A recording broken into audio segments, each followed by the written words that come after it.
Hi everyone, welcome back to the channel. Today we're talking about how to read tea leaves with quirky cups.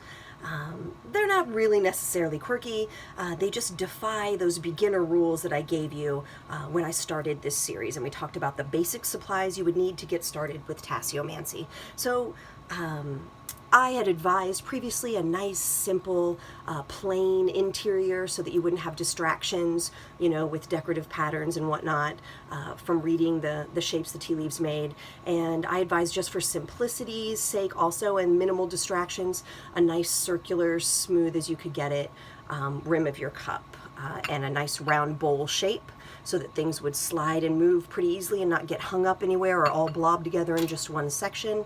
So that was my advice, and I still think that's great advice. But perhaps you have fallen in love with some other cups that are a little different than these beginner cups, or perhaps you didn't have that much luck with these cups, or you're just ready for a new challenge or to add some more dimension and layers to your reading. So if so, you're in the right place. Let's talk about ways you can use different kinds of cups. We'll do saucers another time because I want to keep this short. So a non-traditional cup would be, or non-traditional I shouldn't say, but like non-quirky, would be, maybe it has some imagery, decorative imagery inside. This is in the bottom, in the base. Let's see, sometimes it might be just on one side. I've seen them where they're all the way around or filling the cup. There are lots of places. We can talk about shape, that instead of being perfectly round, you've got 1, 2, 3, 4, 5, 6 sides, little hexagon shape.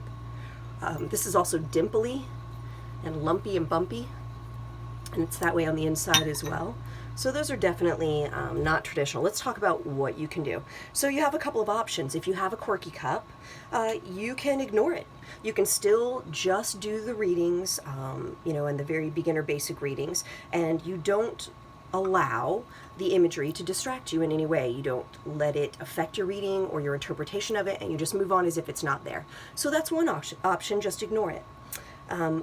Your other options can be a little more fun. You can actually incorporate the pattern or the shape of your cup into the reading itself, and that's when you really start to enhance your readings with these cups. So here's how.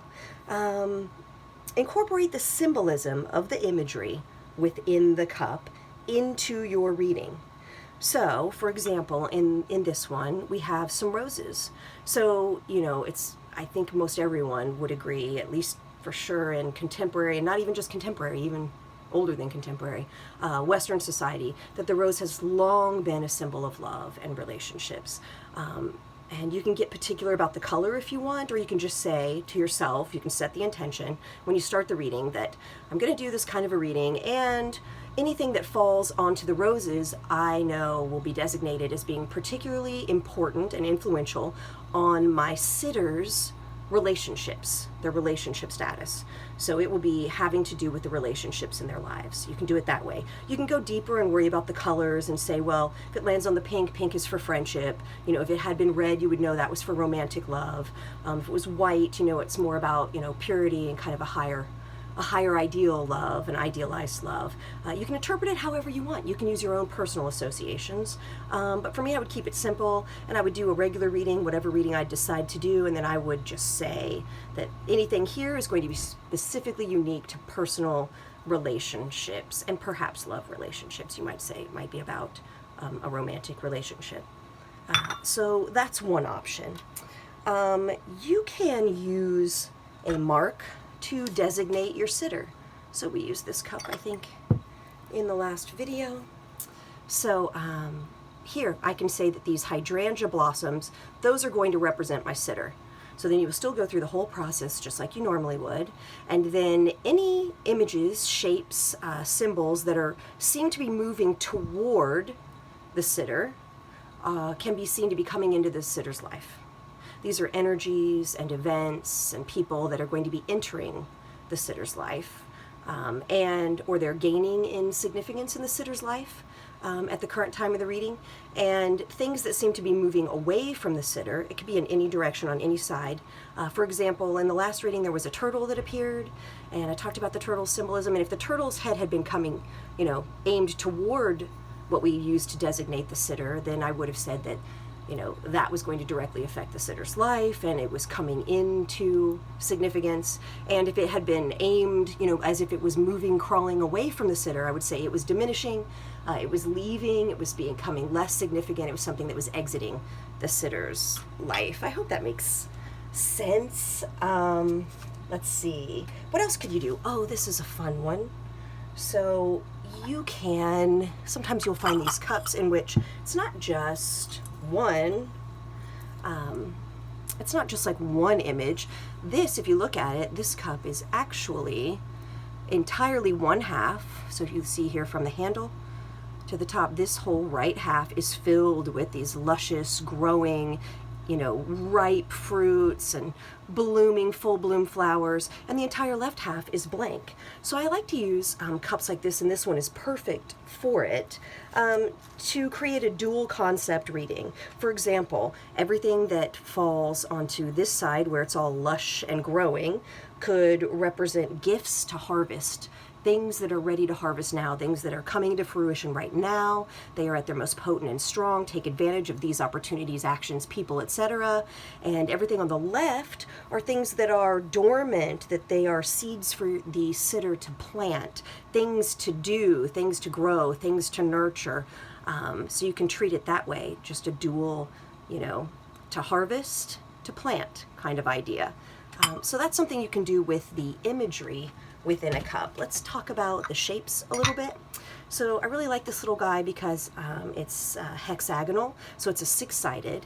And when I have sides, I tend to put the handle in front of myself, and I just start going clockwise for the segments to designate an order to things. So you can let each side represent, it could be a month in time if you want to stay linear. We've been doing all linear stuff, but today we're kind of straying from that a little bit in this video. But if you want to stay linear, it could be the next 6 months. So anything falling in this section would be month 1. This side is month 2. This side is month 3, month 4, month 5, right?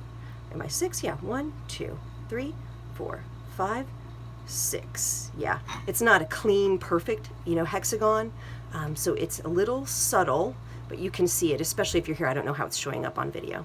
So anything down in that section, just think of it like a slice of pie going down in there, would be something that's pertaining to or becoming most significant in that month. So in the next 30 days would be here, and in, you know, the next 60 days there, and the next 90 days there, so on. So another thing you can do is forget the whole linear idea, and instead the multi-sided cup could be a great way to incorporate numerology into your reading. So I've been using numerology just subtly in a basic way in my tarot practice for quite a while now.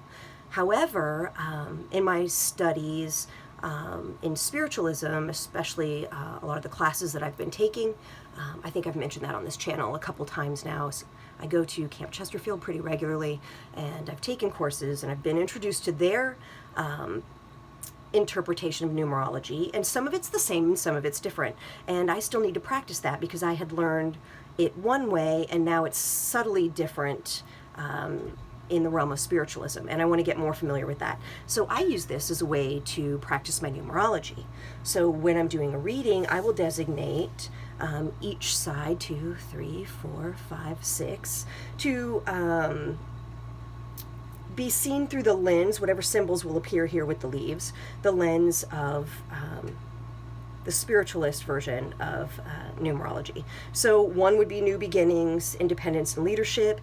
Anything that fell in section 2 would have to do with the concept of cooperation or a partnership or a companionship. Could be relationship, could be something more professional.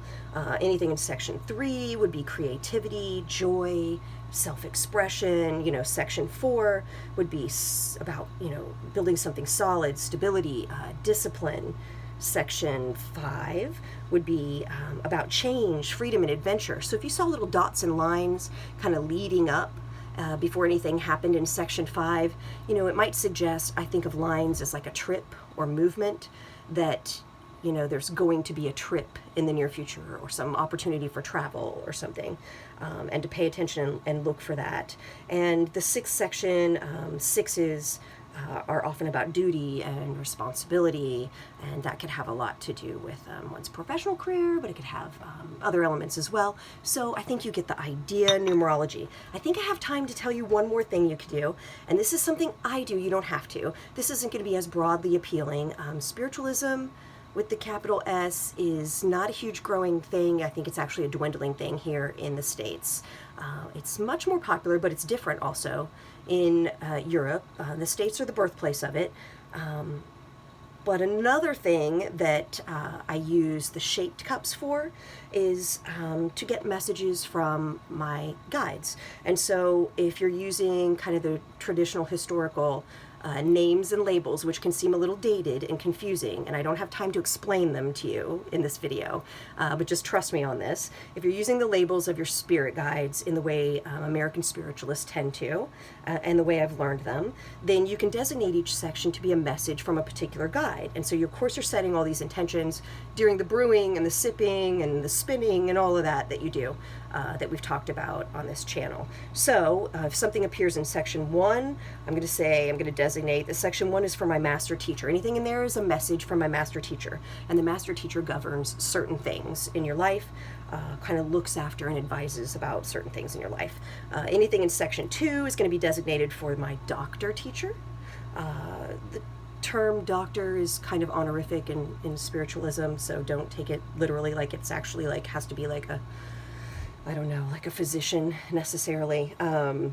Section 3 would be a message from my chemist teacher, and it would have to do with the things that the chemist teacher governs or watches out for, I should say. Section 4 would be designated message from my protector guide. Section 5 would be a message from my joy guide.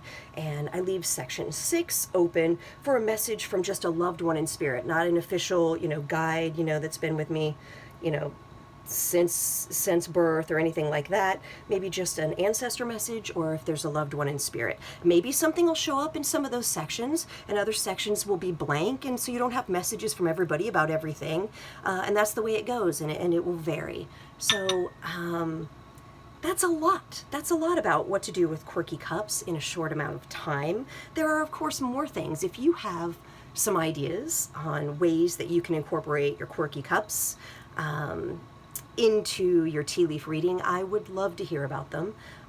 I will share more in the future, I'm sure, but I think this will get you started, and this will start to launch us from that beginner level of reading into some deeper layers. It'll enhance your readings at least, and it will be some fun things to practice. So until we meet again, take care, and as always, thanks for watching.